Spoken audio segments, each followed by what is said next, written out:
변호사의 마지막 선택. 62세 엘리트가 은퇴 후 눈물로 후회한 것. 서론 은퇴, 꿈꿔왔던 자유의 시작일까? 누구나 한 번쯤 꿈꿔보지 않았을까? 긴 직장 생활을 마무리하고 여유롭게 아침을 맞으며 하고 싶었던 취미를 즐기고 여행을 다니는 은퇴 생활. 특히 치열하게 살아온 변호사 같은 전문직 종사자라면 그 꿈은 더 간절할지도 모른다. 62세, 한창 성공 가도를 달리던 엘리트 변호사가 은퇴를 선택했을 때 그는 아마도 새로운 삶의 장이 열릴 거라 기대했을 것이다. 하지만 현실은 늘 상상과 다르다. 은퇴 후 몇 년 그는 왜 눈물을 흘리며 후회했을까? 그건 단순히 돈이나 시간이 부족해서가 아니었다. 준비하지 못한 마음, 놓쳐버린 기회, 그리고 예상치 못한 삶의 변화가 그를 뒤흔들었다. 은퇴는 끝이 아니라 새로운 시작이다. 하지만 그 시작이 행복하려면 우리는 무엇을 준비해야 할까? 이 글은 은퇴를 앞둔 이들, 혹은 이미 은퇴한 이들에게 공감과 깨달음을 주고자 한다. 특히 변호사처럼 고소득, 고강도 직업을 가진 이들이 은퇴 후 어떤 후회를 마주할 수 있는지, 그리고 그걸 어떻게 피할 수 있는지 구체적으로 이야기해 보려 한다. 실제 사례를 통해 우리가 미리 준비할 수 있는 것들을 함께 고민해 보자. 이건 단순한 조언이 아니라 누군가의 인생을 바꿀 수 있는 이야기다. 본론 은퇴 후 후회의 뿌리와 그 해결책. 1. 은퇴 후 후회의 본질 무엇이 문제일까? 은퇴 후 후회는 보통 세 가지로 요약된다. 첫째, 재정적 준비 부족. 돈이 없어서가 아니라 돈을 어떻게 써야 할지 몰라서 생기는 문제다. 둘째, 정체성 상실. 변호사라는 직함이 사라지면 나는 누구인가? 라는 질문이 덮쳐온다. 셋째, 사회적 고립. 바쁜 일상 속 동료와의 관계가 전부였던 이들은 은퇴 후 갑작스럽게 외로움에 빠진다. 이 세 가지는 서로 얽혀서 은퇴 생활을 예상치 못한 악몽으로 만들 수 있다. 특히 변호사 같은 전문직은 이런 문제를 더 심하게 느낀다. 왜? 그들은 늘 바빴고 늘 인정받았으며 늘 중심에 있었다. 하지만 은퇴는 그 모든 걸 한 번에 앗아간다. 62세의 그 변호사는 아마도 이런 질문들을 마주했을 것이다. 내가 지금까지 쌓아온 건 뭐지? 이제 뭘 해야 하지? 왜 이렇게 허전하지? 이 질문들의 답을 준비하지 못하면 후회는 피할 수 없다. 그렇다면 어떻게 해야 할까? 아래에서 실제 사례를 통해 은퇴 준비와 은퇴 후 삶에서 우리가 무엇을 할 수 있는지 구체적으로 이야기해보자. 이 사례들은 모두 실존 인물에서 영감을 받은 이야기로 변호사와 비슷한 고소득 전문직 종사자들의 경험을 바탕으로 한다. 2. 사례 1. 재정적 자유를 꿈꿨던 김 변호사의 실수. 김 변호사는 60세에 은퇴했다. 30년 넘게 대형 로펌에서 일하며 억대 연봉을 받았던 그는 은퇴 후에도 돈 걱정은 없을 거라 확신했다. 퇴직금, 투자 수익, 부동산 자산까지 합치면 평생 여유롭게 살 수 있을 거라 믿었다. 그래서 그는 은퇴 직후 호화로운 해외여행을 다니고 고급 취미 생활에 푹 빠졌다. 골프, 요트, 심지어 빈티지 와인 수집까지. 하지만 5년 뒤 그는 재정적 위기에 빠졌다. 문제는 단순히 돈을 많이 썼다는 게 아니었다. 김 변호사는 은퇴 후 지출 계획을 세우지 않았다. 그는 여전히 일할 때의 소비 습관을 유지했다. 고정 지출은 늘어났고 투자 수익은 예상보다 낮았다.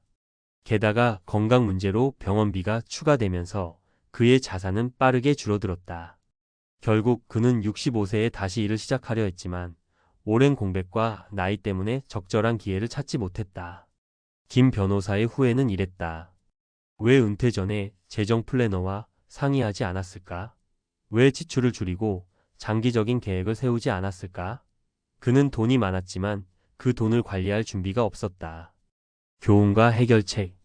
재정 플랜 세우기. 은퇴 전, 최소 5년 전부터 전문 재정 플래너와 상의하자.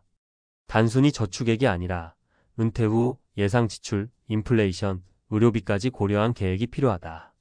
예를 들어 연간 지출을 현재 소득의 7,080%로 잡고 2030년을 버틸 자금을 준비해야 한다. 소비 습관 점검. 은퇴 후에도 일할 때처럼 돈을 쓰면 자산은 금방 바닥난다. 김 변호사처럼 호화로운 생활을 꿈꾼다면 그에 맞는 자산 규모를 미리 계산하라. 부업 또는 컨설팅 준비 완전한 은퇴 대신 컨설팅이나 파트타임 일을 고려하자. 변호사라면 법률, 자문 같은 일을 통해 꾸준한 수입을 유지할 수 있다. 김 변호사의 사례는 돈이 많다고 해서 재정적 후회가 없는 게 아님을 보여준다. 준비된 자만이 자유를 누릴 수 있다. 3. 사례. 이 정체성 상실에 무너진 박 변호사의 이야기. 박 변호사는 58세에 로펌 파트너 자리에서 물러났다.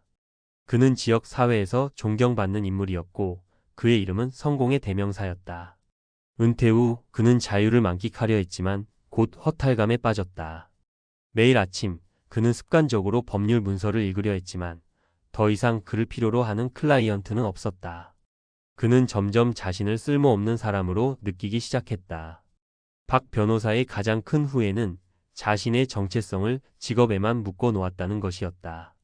그는 변호사가 아닌 그냥 박 아무개로 살아본 적이 없었다. 가족과의 시간은 늘 뒷전이었고 취미는커녕 친구도 거의 없었다. 은퇴 후 그는 지역 봉사활동을 시작해봤지만 예전처럼 리더로 인정받지 못하자 좌절했다. 결국 그는 우울증에 시달리며 내 인생은 법정에서 끝났어야 했어라고 말하곤 했다. 교훈과 해결책. 새로운 정체성 찾기. 은퇴 전 직업 외에 자신을 정의할 수 있는 무언가를 찾아라. 취미, 봉사, 교육, 심지어 새로운 배움이어도 좋다. 예를 들어 박 변호사가 은퇴 전 지역 법률 교육 강사로 활동했다면 그는 새로운 정체성을 찾았을지도 모른다. 소규모 목표 세우기. 은퇴 후 큰 목표에 세계적인 봉사자가 되겠다는 부담스럽다. 대신 작은 목표, 예를 들어 매주 책 한 권 읽기 같은 것부터 시작하자. 이런 작은 성취가 자존감을 채워준다. 가족과 관계 회복. 박 변호사처럼 가족을 소홀히 했다면 은퇴 전부터 관계를 회복하자. 은퇴 후 가족은 가장 큰 지지자가 될 수 있다. 박 변호사의 이야기는 직업이 전부였던 이들에게 경고한다. 당신은 변호사가 아니라 한 명의 인간이다. 그 인간으로서의 삶을 준비하라. 4. 사례. 3. 외로움에 갇힌 최 변호사의 고백. 최 변호사는 63세에 은퇴했다.